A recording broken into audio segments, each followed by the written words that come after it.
Hello बच्चों, welcome to the lecture number 12 of class 11th physics.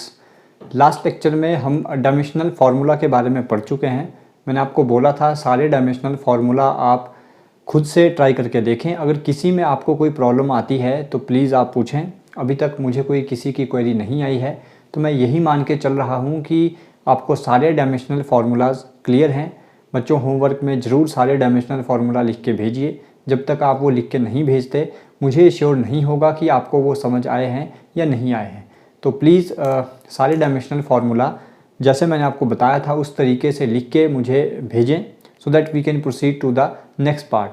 So next part, जब हम dimensional formula को पढ़ते हैं तो वहाँ से हमारे पास कुछ ऑब्जर्वेशन आती हैं, कुछ चीज़ों को हम डायमेंशनल फार्मूला से नोटिस करते हैं। उस चीज़ को हम यहाँ पे स्टडी करते हैं with the topic name that is different types of variables and constants. तो ये चीज़ें हमें कहाँ से मिली हैं? ये हमें मिली हैं फ्रॉम डायमेंशनल फार्मूला। सबसे पहले इन दो चीज़ों को क्लियर कीजिए, what is the meaning of variable and what is the meaning of constant. So meaning of variable is, variable means the thing that keeps on changing.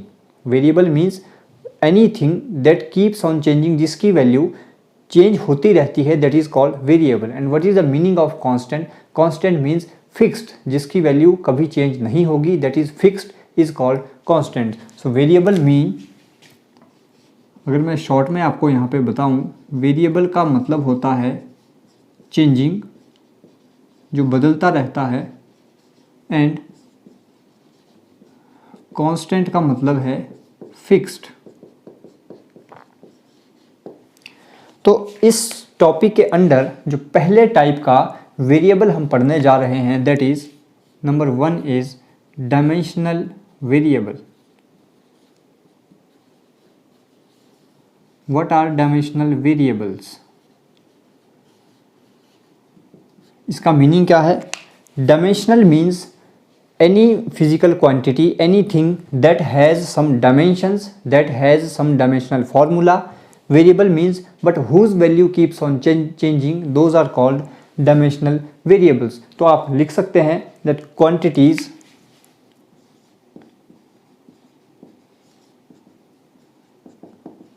like area, volume, force, momentum, etc. Quantities like area, volume, force, momentum, etc.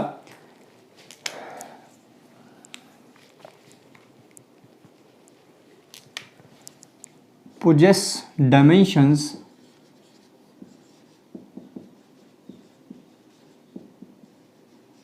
but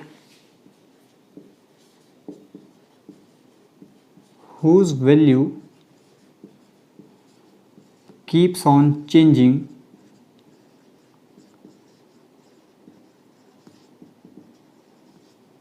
are called dimensional variables.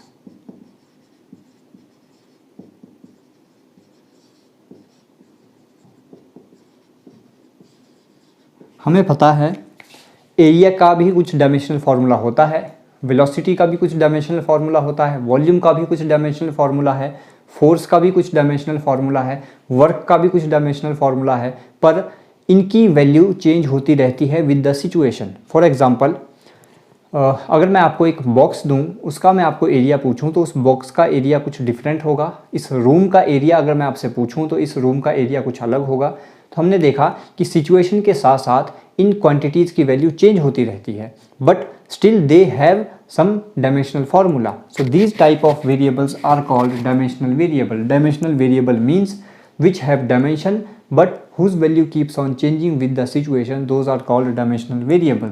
The second is non-dimensional variables.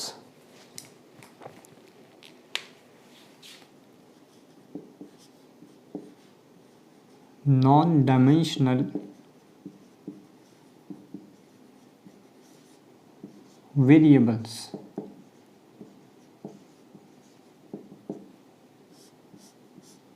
यहीं से इसका meaning समझें। Non dimensional variable का meaning है which do not have any dimensional formula, still whose value keeps on changing, are called dimensional variables. So you can write that quantities like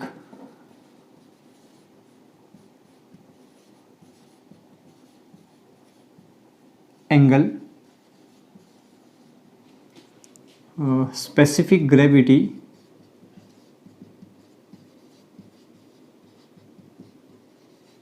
strain, etc. do not have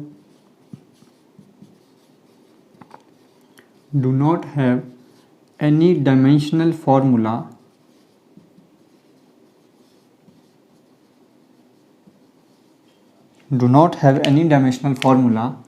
but their value keeps on changing.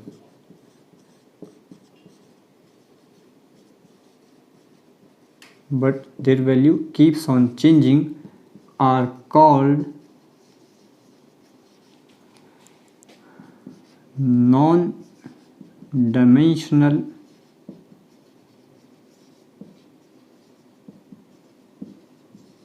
Variables. अगर आपने dimensional फार्मूले ध्यान से देखे होंगे, आपने drive किए होंगे, तो आपने देखा होगा angle do not have any dimensional formula, specific gravity do not have any dimensional formula, similarly strain do not have any dimensional formula. But अगर आप देखें, अगर मैं आपको एग्जांपल दूं,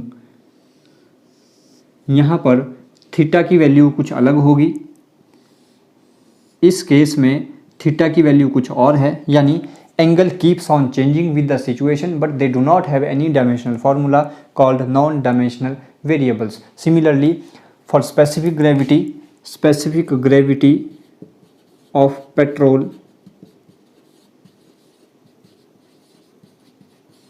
is 0.75. Similarly, specific gravity of diesel is 0.85. So you can see that with the situation, with different types of liquids, the specific gravity keeps on changing. For example, for petrol it is 0.75, for diesel it is 0.85. So their value keeps on changing, but they do not have any dimensional formula. That's why they are called as non-dimensional variables. Coming to the third, that is dimensional constants.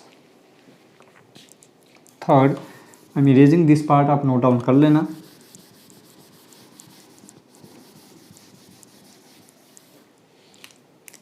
Third, dimensional constants.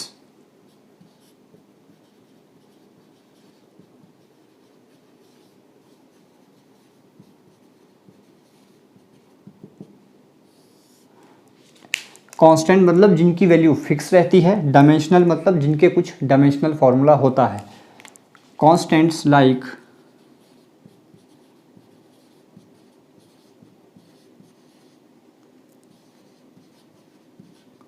Gravitational constant,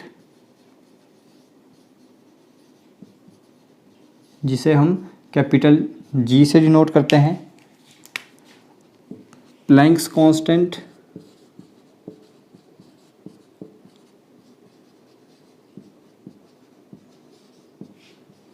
have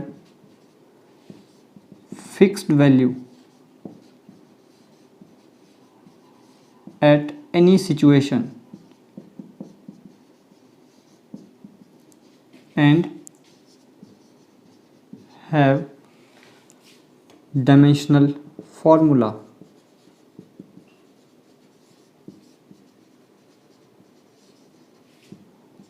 Called as dimensional constants.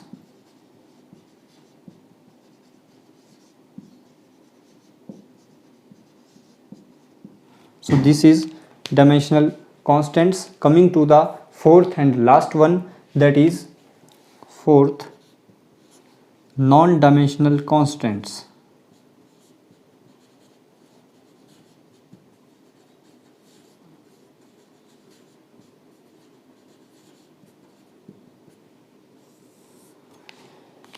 ऐसे constants जिनकी value fix है पर उनका कोई dimensional formula भी नहीं होता, those are called non dimensional constants. For example exponential, logarithmic, pi, those are non-dimensional constants.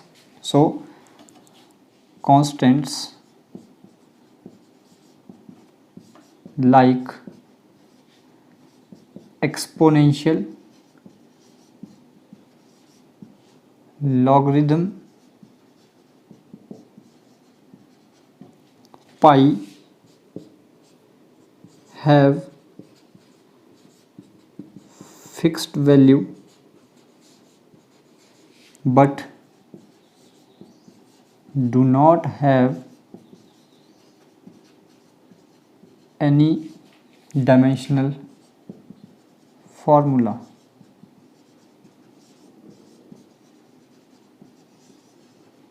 Called as non-dimensional constants.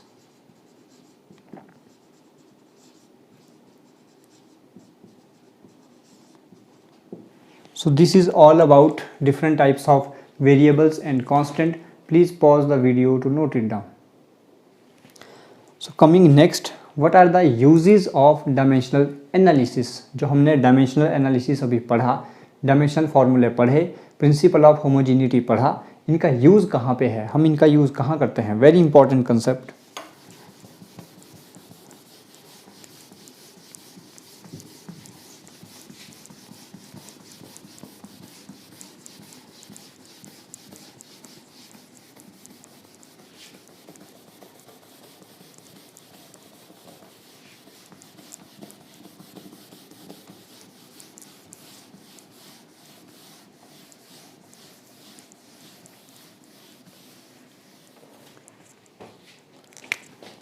Uses of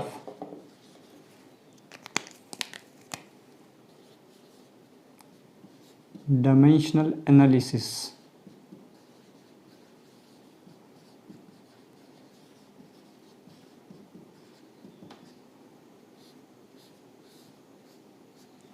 use number one first use इसका है to check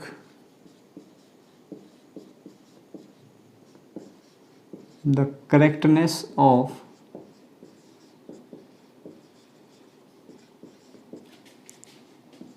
any physical relation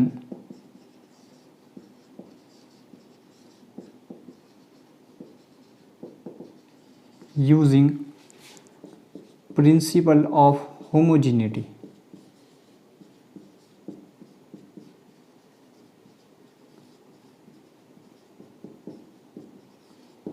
first use क्या है dimensional analysis का?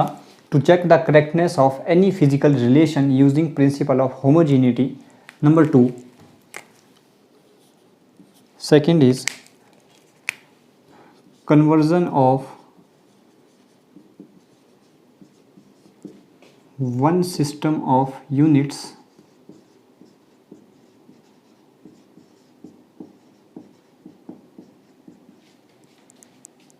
into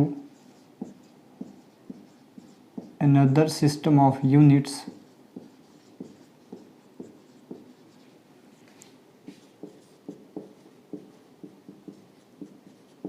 third use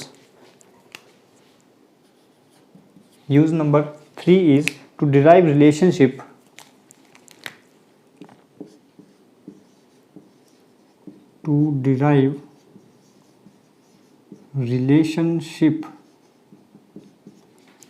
between different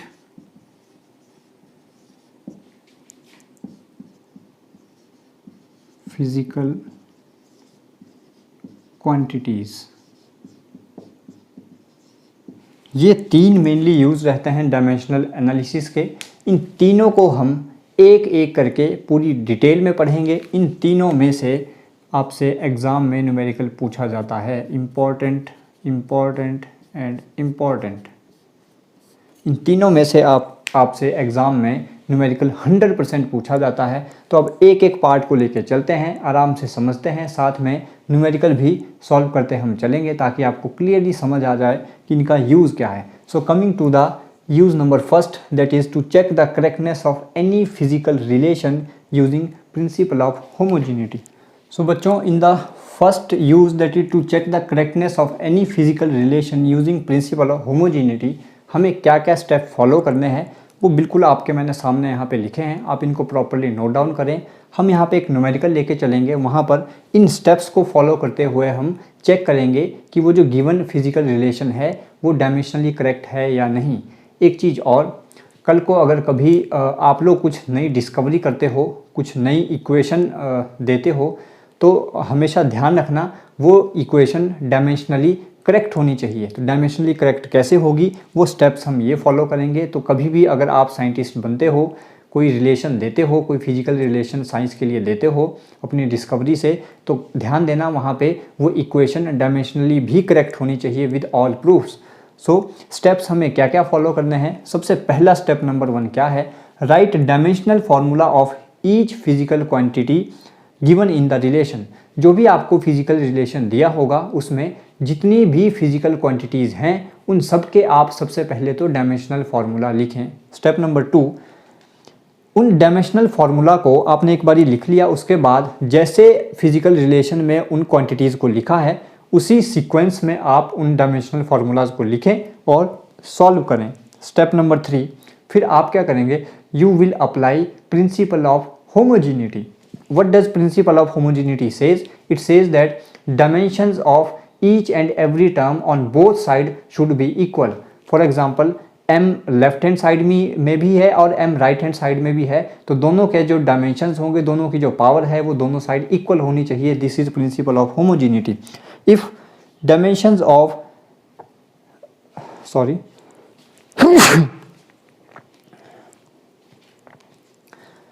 if dimensions of m, l and t are same on both sides, अगर left hand side और right hand side दोनों में m, l और t की power same आती हैं, वैल्यू इक्वल आती है, that means that given physical relation is dimensionally correct. If those values of m, l and t are not same on both sides, then that means that given physical relation is not dimensionally correct. So these are the steps, please note down. फिर इसके base पे मैं यहाँ पे एक बढ़िया वाला numerical solve करते हैं, वहाँ से आपको क्लियरली समझ आएगा इन स्टेप्स को हम कैसे यहाँ पे अप्लाई करेंगे।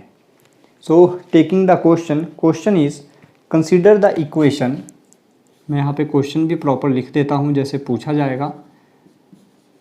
कंसिडर द इक्वेशन हमें दी है half mv² is equal to mgh। ये इक्वेशन हमें दी है, ये फिजिकल रिलेशन हमें दिया है वेयर m क्या है, mass of body, v is velocity of body,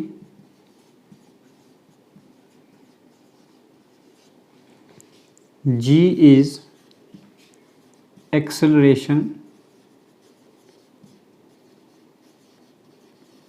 due to gravity. ये क्वेश्चन में गिवन है सारी चीज़ें जो मैं यहाँ पे लिख रहा हूँ। h is height of object. So ये हमें दिया है, हमसे पूछा है check whether equation is dimensionally correct. हमसे पूछा है check whether equation is dimensionally correct. ये क्वेश्चन पूछा है। अब देखो इसे सॉल्व कैसे करना है। स्टेप्स को फॉलो करेंगे। सबसे पहला स्टेप क्या है, write dimensional formula of each physical quantity in the relation. सबसे पहले तो आइडेंटिफाई करें क्या क्या फिजिकल क्वांटिटीज़ क्वेश्चन में गिवन है, तो वो हमारे सामने लिखी हैं।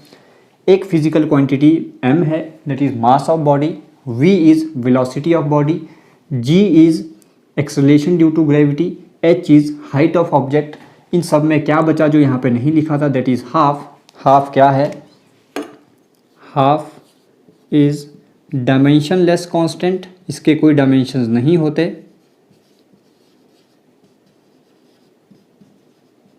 बाकी हमें सारी चीज़ें दी थी कि m क्या है, v क्या है, g क्या है, h क्या है। हाफ के बारे में नहीं लिखा था, वो हमने लिख दिया। हाफ क्या है? हाफ इज़ डायमेंशनलेस कांस्टेंट, यानी इसके कोई डायमेंशनल फार्मूला नहीं होगा और इसकी वैल्यू फिक्स है, दैट इज़ हाफ। सो सबसे पहला स्टेप क्या बोलता है? स्टेप नंबर 1,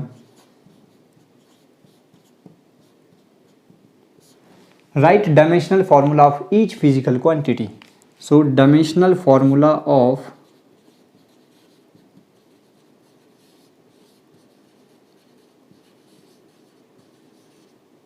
मास, मैं ये वाला स्टेप यहाँ से मिटा रहा हूँ। आई होप आपने नोट डाउन कर लिया होगा, तो इसे आप ध्यान रखना। ये लास्ट स्टेप था, ताकि थोड़ा सा स्पेस क्रिएट हो जाए। सबसे पहली फिजिकल क्वांटिटी यहाँ पे है mass. So dimensional formula of mass we know that is m। Next dimensional formula of velocity. Dimensional formula of velocity आपको निकालना सिखाया था, कैसे निकालना है, तो मैं यहाँ पे डायरेक्टली लिख रहा हूँ कितना होता है। आप प्रॉपरली लिखें जैसे मैंने आपको बताया था, m0L t-1, this is the dimensional formula of velocity. Next mass का हम लिख चुके हैं। Dimensional formula of acceleration due to gravity. Acceleration का डायमेंशनल फार्मूला क्या होता है, मैं डायरेक्टली लिख रहा हूँ m0L t-2। आप प्रॉपरली निकालें कैसे ये फार्मूला आया। Next dimensional formula of height. Height क्या है? एक डिस्टेंस है, तो इसका डायमेंशनल फार्मूला कितना होगा? That is L। This was the step number 1। What is step number 2? Right dimensional formula in sequence. कौन सा सीक्वेंस? जिस सीक्वेंस में क्वेश्चन में गिवन है उसी सीक्वेंस में आप डायमेंशनल फार्मूला को लिखें। सो स्टेप नंबर 2,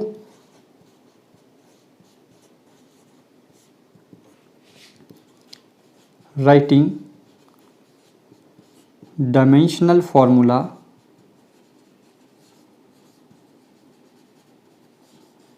इन सीक्वेंस। सीक्वेंस में लिखते हैं। हाफ डायमेंशनलेस कांस्टेंट है, तो यहाँ पे लिखने की ज़रूरत नहीं है। हम स्पेस कहाँ पे क्रिएट करें?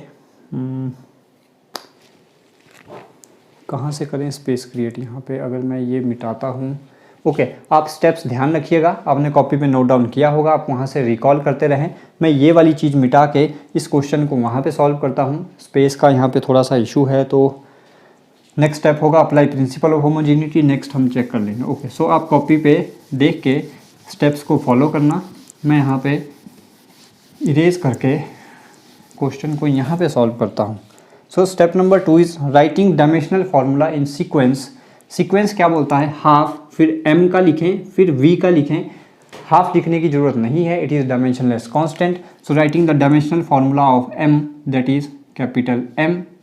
What is the dimensional formula of velocity? That is m0L t-1 का यहाँ पे क्या है? वेलोसिटी का स्क्वायर, तो ये हमने यहाँ पे लगा दिया square, is equal to m के लिए डायमेंशनल फार्मूला है कैपिटल M, g के लिए डायमेंशनल फार्मूला है m0L t-2। What is the dimensional formula for h? That is L। So this is we have written all dimensional formula in sequence. फिर लिखा था इसे सॉल्व भी करें, सॉल्व करें। दिस इज़ m, ये होल पावर 2 है, मल्टीप्लाई कर दो अंदर, it will become m0L2 t-2। किसी को दिक्कत? यहाँ पर सॉल्व करें पूरी इक्वेशन को एक साथ।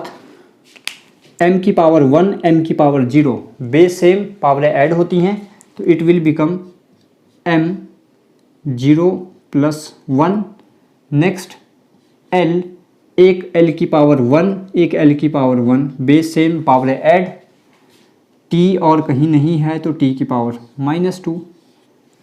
इस साइड भी सॉल्व करें, m की पावर 1 + m की power 0, it will become mL2 t-2। इस साइड अगर हम सॉल्व करके लिखें, it will become mL2 t-2। Step number 3, इतना हमने सॉल्व कर लिया। स्टेप नंबर 3 क्या बोलता है? Apply principal of homogeneity, apply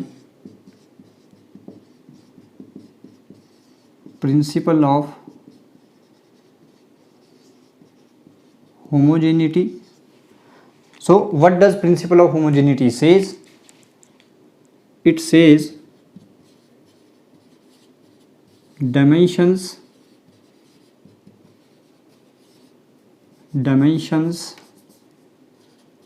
of each and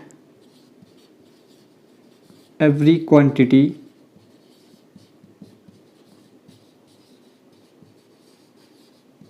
should be same on both sides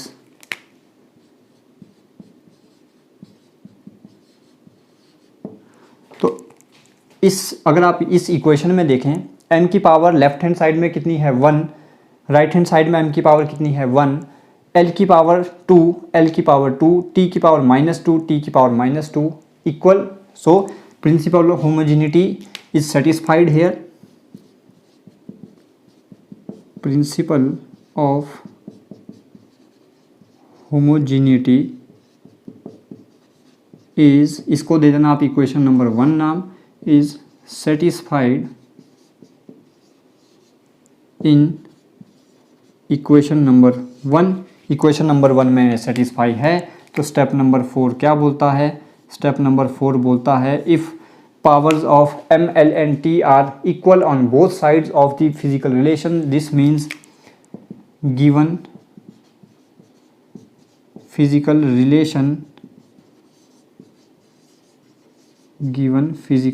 relation is dimensionally correct. बच्चों ये स्टेप आपको फॉलो करने हैं. ये प्रॉपर तरीका है इस क्वेश्चन को करने का और एग्ज़ाम में 101% ये ऐसा क्वेश्चन आपसे पूछा जाएगा.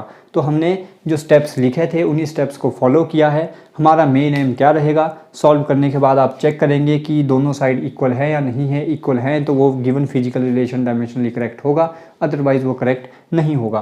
तो इसी के बेस पे मैं आपको होमवर्क में 2 या 3 क्वेश्चन यहाँ पे देता हूँ, आपको वो सॉल्व करने हैं. आई होप आपको ये समझ आ गया होगा. तो अगर आपको ये समझ आ गया है सो आपको होमवर्क प्लीज़ नोट डाउन करें. Question number 1 homework. किसी में कोई दिक्कत आएगी तो आप पूछ लेना. फिर इसके जो यूजेस थे, यूज़ नंबर 2 और यूज़ नंबर 3, वो हम नेक्स्ट वीडियो में कवर कर लेंगे. Question number 1, check consistency of equation Fs is equal to half equation is half mv square minus half mu square, half, again same mistake, half mv square minus half mu square. आप जल्दी जल्दी लिख लें. Where F क्या है? Force. S क्या है? Distance. V क्या है? वेलोसिटी. U क्या है? Velocity. Question number 1. Question number 2 that you have to check is lambda is equal to h upon mv. Lambda is equal to h upon mv where lambda is wavelength, h is Planck's constant,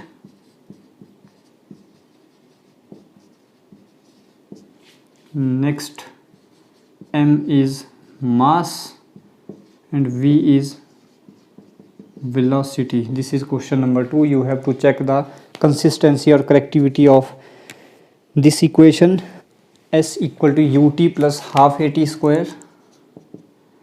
S is equal to ut plus half a t square where s is distance,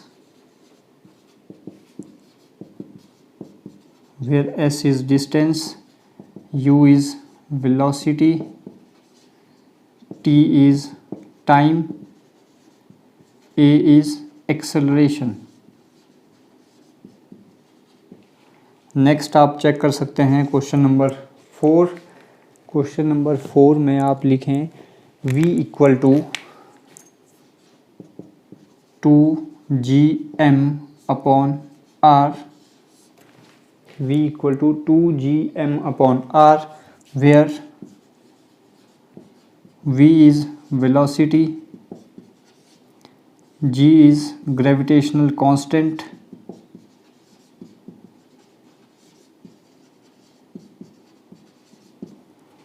m is mass, r is radius। सो ये 4 question आपके लिए homework रहे। जिसको visible नहीं है, I think अब आपको visible होगा। तो ये 4 क्वेश्चन आपके लिए होमवर्क आपको सॉल्व करने हैं। किसी क्वेश्चन में कोई दिक्कत आएगी तो बच्चों पूछ लेना। आज के लिए इतना ही रखते हैं। Thank you so much.